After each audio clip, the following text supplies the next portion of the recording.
Ten materiał nie jest dla wszystkich, ponieważ nie da się go oglądać jednym ciągiem. Chyba nikt nie jest w stanie wytrzymać takiego zalewu kłamstw, manipulacji, jadu i idiotyzmów naraz, przekazywany przez media głównego ścieku. Zapraszam do kompilacji.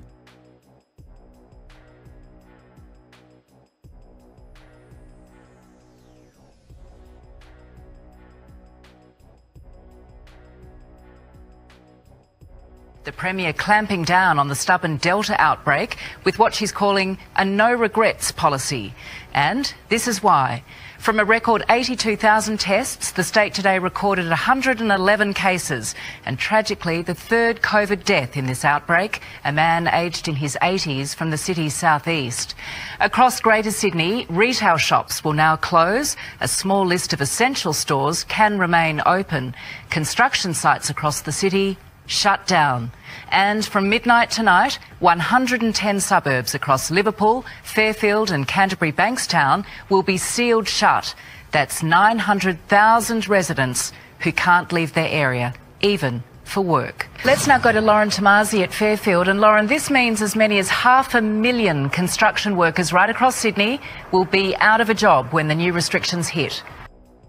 If you are not vaccinated, be prepared to be basically in lockdown until Christmas. In mid-October, when we hit 70% double dose, visitors to households, if everyone is vaccinated with caps, will be okay. Pubs and restaurants will reopen for vaccinated customers with the 4 square metre rule to apply. Hairdressers and barbers will open again only if you've had both jabs. Now, vaccinated services in our places of worship with 4 square metre capacity limits, as well as funerals and weddings with caps. Now, sporting crowds will return again too, with capacity limits and only if you're vaccinated. What's interesting is I've been told there's not even been a discussion in Crisis Cabinet on when unvaccinated people can do any of this, Peter.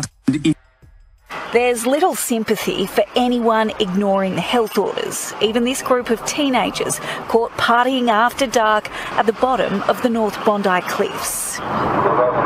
Herded to higher ground by Polaire's spotlight and speaker, the 8 boys were placed in handcuffs and left to explain a $1,000 fine to mum.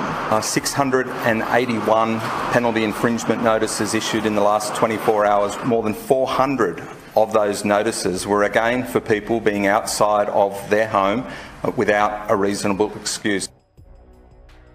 Even when you get to that 70 or 80%, you probably still need to use lockdowns and other strategies judiciously, but you probably still need to use them. Otherwise, you would start seeing those results. Yes.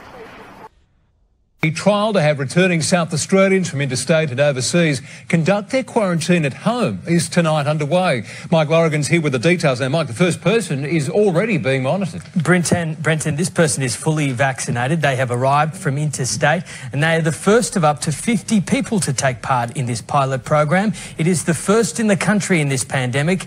These people will be digitally tracked to ensure they're sticking to their 14 days quarantine at home. The SA government has developed this technology for the program. It includes an app with a geolocator and facial recognition software. The participants are contacted randomly and have just 15 minutes to verify their location, or authorities will be on their doorstep. This trial is initially only for fully vaccinated people arriving from New South Wales and Victoria, but it's hoped to be extended to low-risk overseas arrivals by the end of next month. We expect people to cooperate. This is a great alternative to being in a hotel room for a 2-week period with the associated costs with that, and also that associated inability to move around in one's own home. The results from this pilot program will be provided to the National Cabinet in the coming weeks, with the plan for it to become the national standard within months.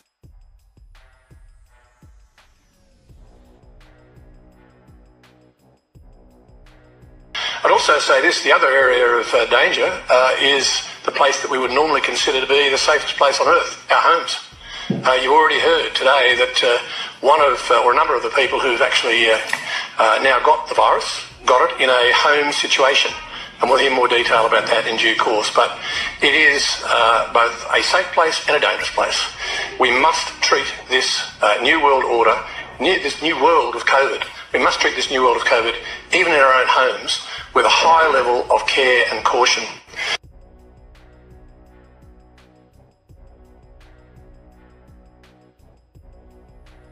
Well, if you don't want to get vaccinated, stay home. Don't go out, because if you want to be able to go out, go on holidays, travel around this country and internationally. If you want to go out and enjoy the footy, you want to hug a loved one, you want to be able to shake hands again, then you need to get vaccinated. That's your choice, but it's not a smart choice not to get vaccinated. And there's statements made like, once you get to the 80%, the national plan says no more lockdowns needed. That is not true.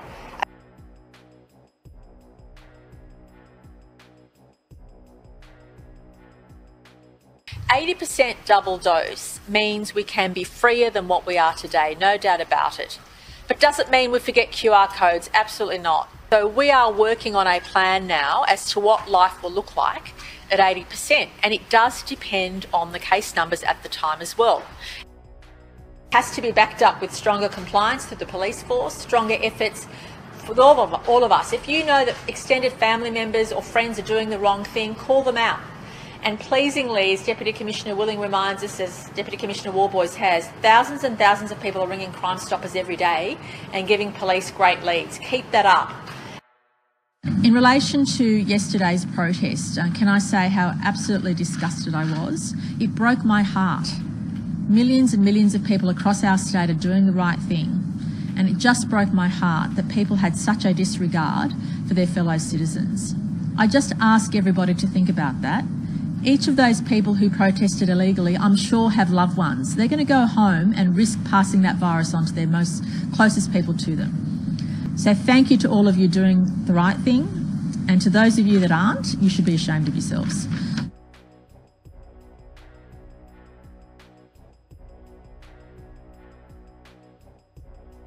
Whilst it is in human nature to engage in conversation with others, to be friendly, unfortunately, this is not the time to do that. So even if you run into your next door neighbour in the shopping centre, in the Coles, whilst you're at Coles or Woolworths or Aldi or any other grocery shop, don't start up a conversation. Now is the time for minimising your interactions with others.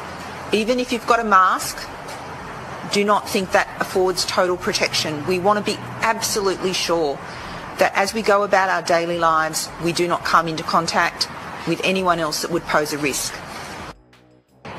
We need to get used to being vaccinated with COVID vaccines for the future. I can't see that COVID is not going to be with us forever. Maybe in the future we can have even better vaccines and coverage across the world to achieve that. I mean, as a public health doctor, we always want to have diseases get totally eliminated, but that's not on the horizon in the near future. So booster doses, repeat doses will be part of it. You know, there'll be different advice about different schedules, which doses you get.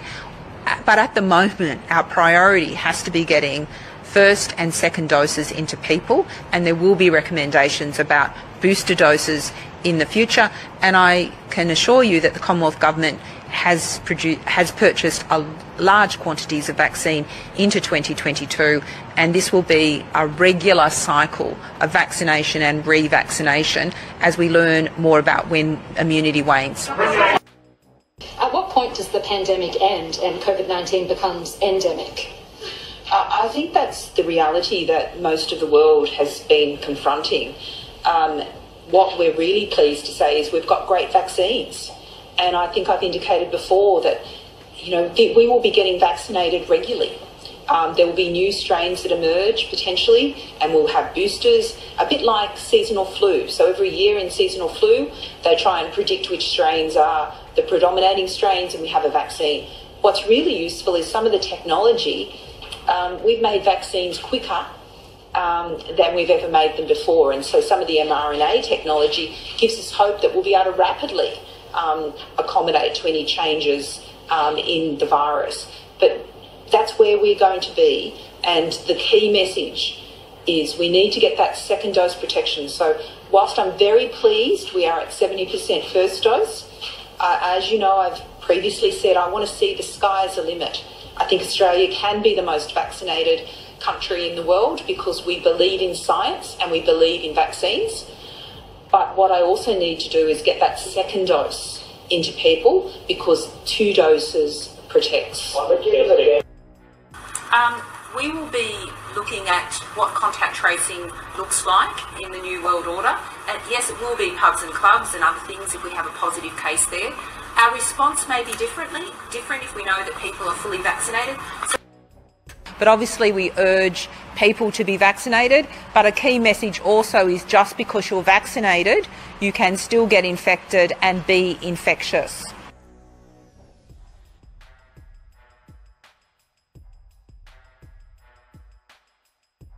I'm certain that there will be a whole range of events once we get through the 70 and 80% double dose thresholds, once we get past those important milestones, that will be open for vaccinated people only. So we're going to move from a situation where to protect the health system we've got everybody locked down. We're going to move to a situation where to protect the health system we're going to lock out people who are not vaccinated and can be. If you're making the choice not to get vaccinated, then you're making the wrong choice. You're making the wrong choice. And for safety's sake, and for back to that point about how much work our nurses have to do, as this becomes absolutely a pandemic of the unvaccinated and we open everything up, it's not going to be safe for people who are not vaccinated to be roaming around the place spreading the virus. That's what they'll be doing. So there's every reason to get vaccinated. But yes, there's going to be a vaccinated economy, and you get to participate in that if you are vaccinated. And I'm deeply grateful and so proud of the millions and millions of Melburnians and Victorians who are doing the right thing. But every time even a small number of people make really bad choices, selfish choices, it takes away from the hard work that so many millions more are doing, and it extends these lockdowns because it makes it more likely that we will have more cases. We have greater risk, greater uncertainty, and therefore we have no choice but to follow advice that says we need to go harder and we need to go longer. There will be a curfew on advice from the Chief Health Officer from 9 p.m. to 5 a.m. each and every day. Exercise is just that. It's not an opportunity for 7 families to catch up in the park. It's exercise. So it's you and one other person from your household or dependents. So we have got to tighten up some of these rules in relation to gatherings. Each and every patron will have to give their first name, mobile phone, address, things of that nature. It's very simple, doesn't take very long, but it will just make the job of contact tracing in the event that there was a positive case at that particular venue at that particular time. The other thing too that every patron should do, if you want to get back to restaurants and cafes and pubs, then download the app. I've done it, everyone on stage here's done it, it makes sense. It's just one more tool that'll make it a little bit easier, never easy, but a little bit easier for our 1,000 strong coronavirus detective squad to track you, to trace you, and to make sure that, that you're doing the right thing by your health and the health of those who you love the most. You know, there's a whole bunch of people down the Ryback Beach last night who thought the best thing to do was to go and watch the sunset. I'm sure it was a beautiful sunset. But that's not in the spirit or in the letter of these rules. We need people to follow the rules. And genuinely, stay at home means stay at home. Stay at home, or lots of people are going to be staying in hospital, and not all of them will get to leave. There will be no removal of masks to consume alcohol outdoors. So you will no longer be able to remove your mask to drink a cocktail at a pop-up beer garden on a footpath as part of a pub crawl. Take away, not hang around and turn the footpath into a pub. Pubs are shut for a reason. It's not safe for them to be open. It's as simple as that. There'll be no more drinking alcohol with your mask off in those circumstances. They will simply not be permitted. Playgrounds, basketball courts, skate parks and exercise equipment, despite the fact that it's outdoors, will be closed from 11:59 p.m. tonight. Religious broadcasts, they'll be further limited. Permits for authorised work will come back, not from tonight, but there'll be a little bit of leeway so that we can move to that system, but that's from 11:59 p.m. tomorrow night. Also, if you, for the purposes of higher education, if you're an authorised student, as it were, for the purposes of attending, some students need to attend their tertiary institution, then you would need a permit. The construction sector, large projects will be reduced to 25%. Smaller projects will have a maximum of 5 workers. There will be additional restrictions in relation to movement between sites where trades work multiple sites. Again, they've done it before and they'll do it again, and it will be effective again, just as it was last time. And I would just appeal to anybody who's frustrated, and I get that people are frustrated, but it seemed to me that they were protesting about a whole lot of things yesterday, not just coronavirus, but, you know, the global world order and vaccines and all sorts of different things. That is self-indulgent, it's selfish, it's wrong, and Victoria Police are having a close look at everybody who was involved. It's no way to behave. If you have symptoms, then with so little cold and flu around, if you've got symptoms, you've got COVID. That's what you have to assume. Please go and get tested as soon as you register symptoms. Please follow the rules. We'd all love to be visiting family and friends. Some people have been visiting family and friends, and all it does is it spreads the virus. And one of those options might be to say to people, and other countries in the world are doing this, here is an electronic device that means we can be certain about where you are, but there is some technology that can actually monitor your vital signs as well, so it becomes something that's not just to ensure you stay where you're supposed to stay, it's also a way in which we can monitor whether you're healthy or otherwise. Many of them have lost their jobs, they're distrustful of government to begin with. They probably will not be dissuaded from doing this again, given the kind of language you've used, even though a lot of people would agree with the language you've used, including most of us here. Have you considered using language that appeals to them to try and change their behaviour rather than demonising them further, even though that's the natural instinct probably of all of us? At this stage, the greatest incentive is freedom. If you're vaccinated, you are going to be able to participate in the economy. No, I wouldn't. I speak plainly. I try and be as frank and as direct and as honest as I can be in the language I use, and that's what I believe the vast majority of Victorians want. We're not cuddling up to these people, and frankly, seriously, I'm making a serious point. I don't know what half of them were protesting against. You. Well, a lot of them. Then, well, good on them. Except, it's illegal, it's unsafe, it's selfish, and it puts at risk the hard work that millions of other Victorians are doing.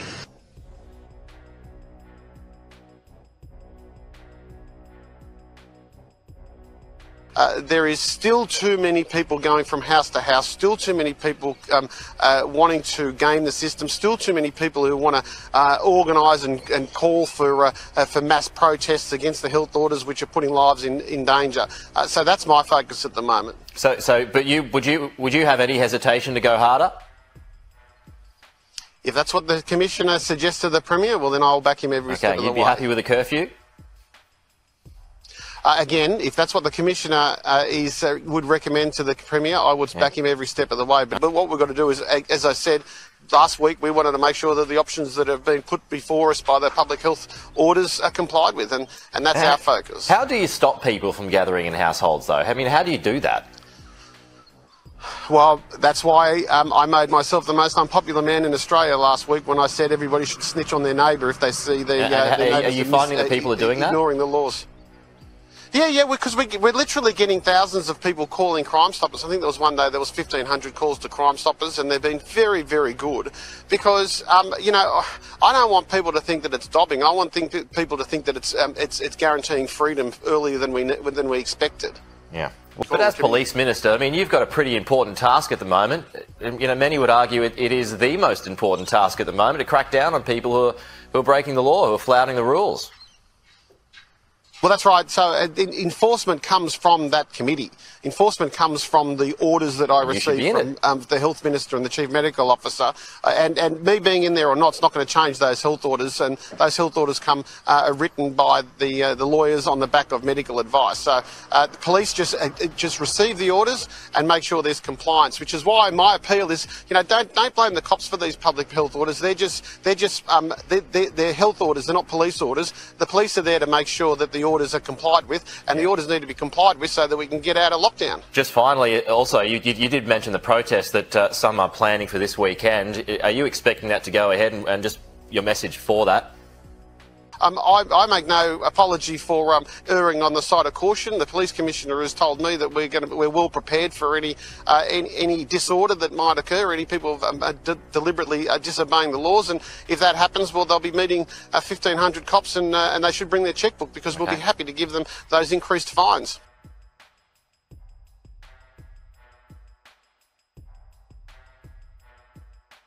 Can you talk about the two people who've sadly died taking AstraZeneca, and would you be worried if one of those people, as I understand it, or the family claims wasn't fully informed of the symptoms to look out for? Well, we're all responsible for our own health, and when it comes to informed consent and giving consent to whatever treatment or procedure you may have or I may have, then I'm ultimately responsible for what people do in their health treatment to me. People make their own decisions about their own health and their own bodies. That's why we don't have mandatory vaccination in relation to the general population here, because people make their own decisions. The vaccines, like any vaccine, with any vaccine, there are risks associated, and I won't go into each of the individual ones because I don't want to particularly draw attention to anyone. But we all understand that with any vaccine, there are risk factors, and they're enumerated, and they're made available to people, and people make decisions about that.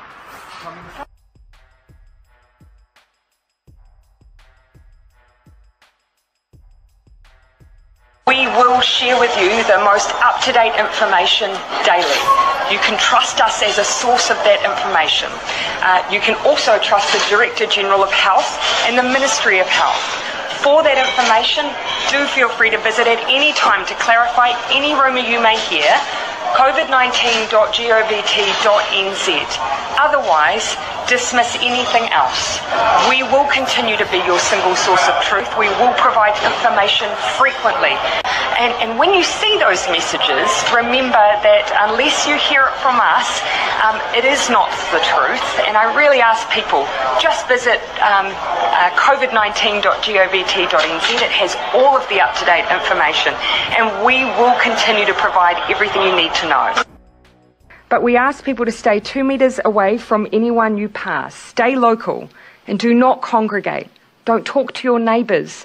Please keep to your bubbles. So keep those movements outside to the bare minimum. Wear a mask and make sure you keep up that physical distancing. If you are completely isolated or you live alone, remember you can join a bubble with one other person that you have contact with. It needs to be just you and that person though. You must be faithful to them and they must be faithful to you. Those in those circumstances will remember those rules from our last level 4. On first doses, you'd get to 80% of the entire adult population at first doses around October 20. Would one think that after 80% of the entire adult population has had a dose, that would lessen the risk of this happening again? Not based on every other country around the world, unfortunately.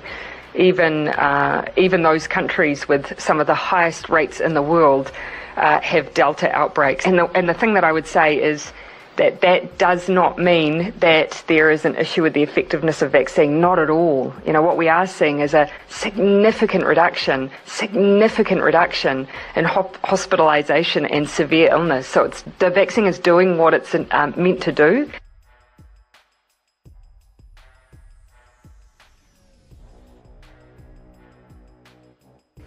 I think early next year we'll be in the phase of chasing up people who haven't come forward to get their vaccination or have missed their bookings and so on. So everyone will be able to get a vaccine between now and the end of the year. But of course, you know, and I want every New Zealander to come forward, but human behaviour suggests that there will be some people that we have to actually really go out and look for, and some of that may spill into next year. But our commitment is everyone will have the opportunity to get the vaccine by the end of the year. Everyone will, but I can't say that, you know, that we're not going to have some hesitant people or some people who just haven't come forward that we don't have to go out and find next year.